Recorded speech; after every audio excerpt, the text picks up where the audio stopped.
Aqui é um exemplo de aplicação da técnica de Dewey aplicada aos arquivos. Não precisa necessariamente, como eu falei, ser o código de Dewey, mas sim a estrutura, né, de organização. E tem como vantagens todos os assuntos relacionados com determinado tópico ficam retidos em grupos, os números classificados formam verdadeiras nomenclaturas fáceis de reter na memória. Agora, a principal é isso aqui: expansão ilimitada para subdivisão dos assuntos. Quer dizer, depois do terceiro ponto, eu subdivido os assuntos quantas vezes eu quiser, ou até onde eu quiser e precisar. E desvantagem do Dewey, a principal: limitação de 10 números para a classificação. Eu estou engessado nas classes. Eu só tenho 10 para trabalhar. O que eu vou subdividir são os assuntos. Comparando o decimal com o anterior, que é o duplex que a gente viu. O duplex tem as classes ilimitadas. O Dewey só tem 10. Então, cuidado com isso, que isso também já foi objeto de questão de prova. Vamos adiante.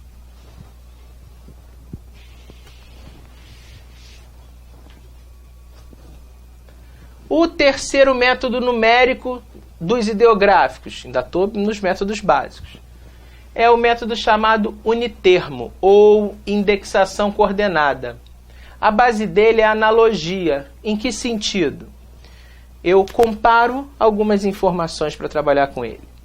Esse método trabalha com fichas na ordem alfabética, numeradas, com colunas numeradas de 0 a 9, e se atribui a cada ficha um descritor único, uma única palavra-chave. Por isso que é unitermo, é um único termo.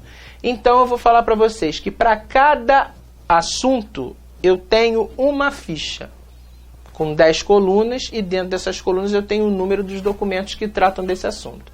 Vamos observar como isso é na prática.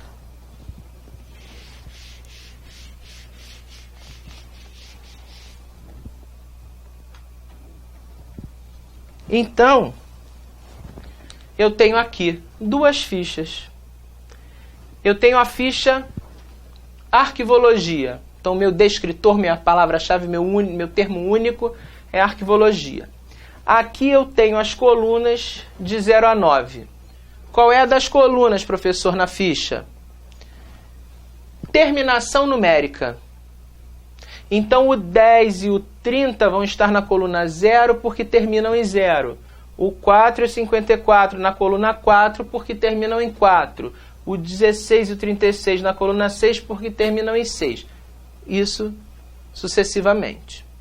Então, eu tenho aqui também a ficha Ciência da Informação, com numeração de coluna e com documentos.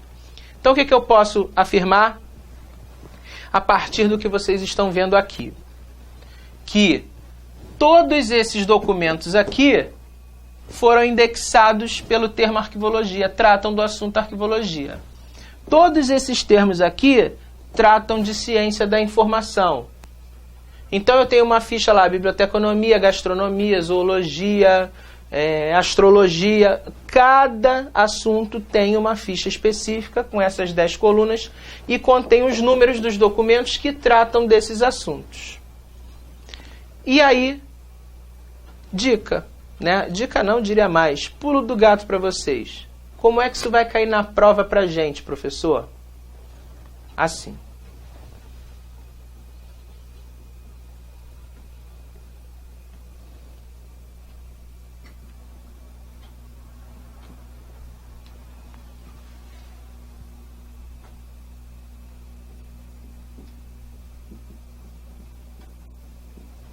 Escrevi esses números aqui.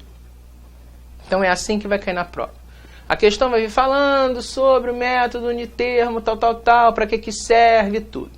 Aí vai falar de uma situação e tudo, e vai falar nos assuntos arquivologia e ciência da informação. No finalzinho ela vai fazer a pergunta fatal: quais os documentos que tratam simultaneamente dos assuntos arquivologia e ciência da informação?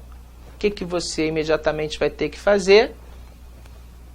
Ver o que repete nas fichas que ela está te dando. Isso é que vai ser a sua resposta para a questão. Por quê? Porque esse método unitermo, ele é o próprio índice remissivo. Porque você trabalha com fichário. Ele é um método numérico. Até aí tudo bem. Em vez de eu ter uma relação de assuntos com o número dos documentos, como eu tenho nos outros numéricos, a minha remissiva, o meu índice remissivo, ele está no formato de um fichário. Então, os documentos são indexados, lembra que eu falei da indexação? Os documentos são indexados por palavras-chave, por termos. Então, em vez de eu procurar em tudo de arquivologia e em tudo de ciência da informação, eu procuro termos comuns dos 2 ou dos 3, quantas fichas ele colocar lá. Então é mais fácil eu achar, é como se eu estivesse fazendo um refinamento de busca para achar respostas mais exatas do que eu estou procurando. É como se eu fizesse um refinamento de busca, só que no analógico e não no digital, como a gente está acostumado a fazer no computador da gente. Então,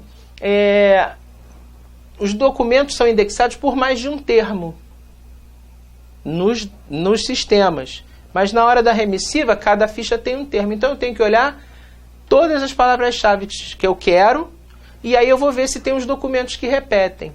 E aí esses documentos aqui é que vão atender a minha pesquisa. Então as bancas só podem perguntar isso dessa maneira. Elas vão dar as fichas com as palavras-chave únicas, com os termos únicos, os documentos dentro das colunas, e vão perguntar para vocês que documentos tratam simultaneamente desse assunto. É só verificar o que está repetindo nas fichas e você vai acertar a questão.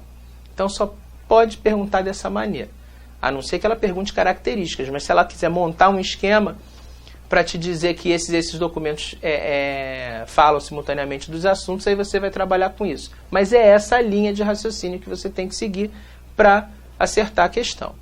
Vamos adiante.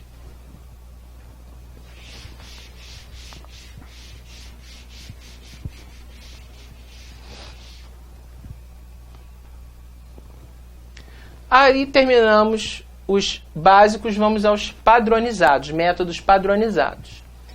O mais conhecido deles é esse aqui, Variadex. Também temos o automático e o Soundex, que não tem aplicação nos arquivos brasileiros, são usados lá na América do Norte. E o rônio e mnemônico, que já não se usam mais, são obsoletos. Então, desses 5 que vocês têm que saber, o mais conhecido e ainda utilizado é o Variadex.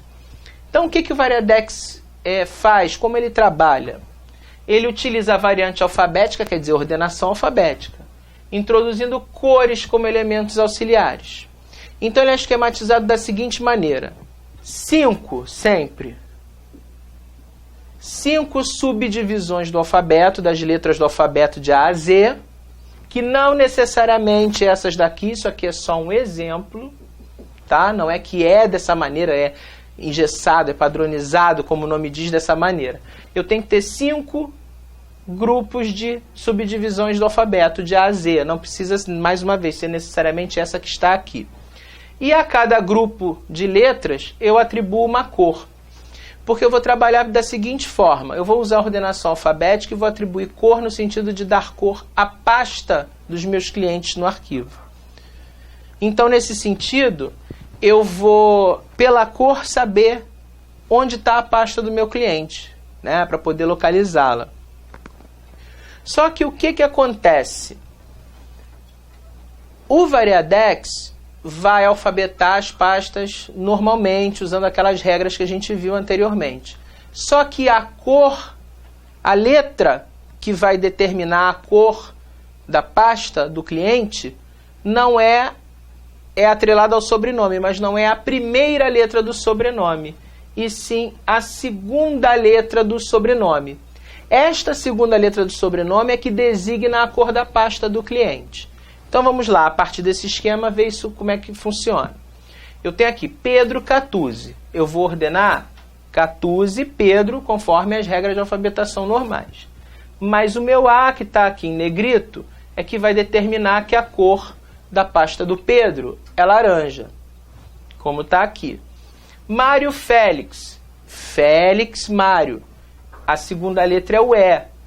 Vou lá no E, vejo que a pasta é amarela. Tá? A cor da pasta é amarela. Por coincidência, se eu fosse pela primeira eu acertaria, mas isso não é regra. A regra é a segunda letra. Olha aqui, Flat e companhia, não se altera, fica Flat e companhia. Aí eu vou pela segunda letra, ao invés de, se eu for pela primeira, eu vou dizer que é amarela, já ia errar. Porque Flat na segunda letra é L, então vai dizer que a minha pasta é verde. A mesma situação eu tenho para Rui Bonaldo, o O vai me dizer que a pasta é azul, e o Gino Prati, que a segunda letra, ao invés de me dizer que é azul, não me baseando pela primeira, a segunda letra vai me dizer que ela é violeta. Então, na questão, quando ela vier montada, vem sempre as subdivisões do alfabeto com as respectivas cores, que não precisam ser essas subdivisões de alfabeto, mais uma vez falando, e nem necessariamente essas cores, isso pode mudar. O que você tem que fazer é aplicar as regras de alfabetação e olhar a segunda letra do sobrenome para designar o nome da pasta. Senão você erra. Então fiquem com essa dica.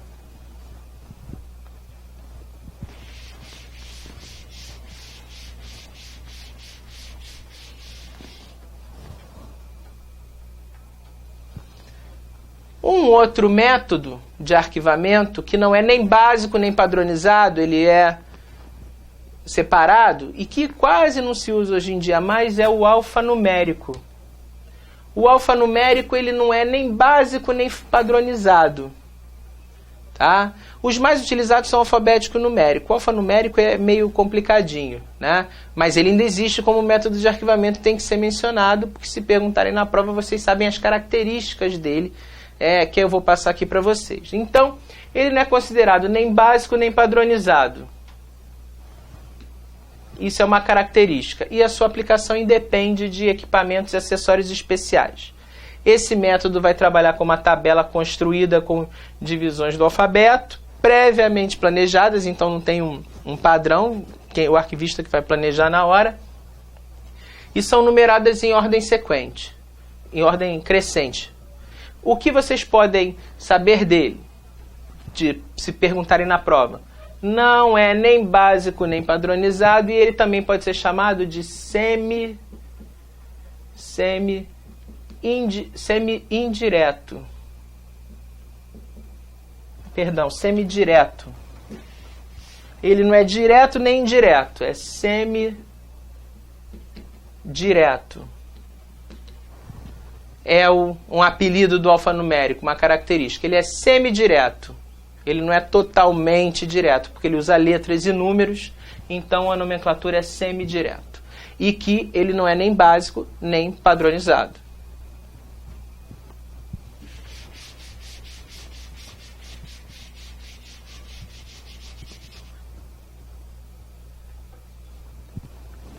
Com isso, terminamos o nosso encontro de arquivologia, falando da questão dos métodos de arquivamento. Até um próximo encontro, pessoal!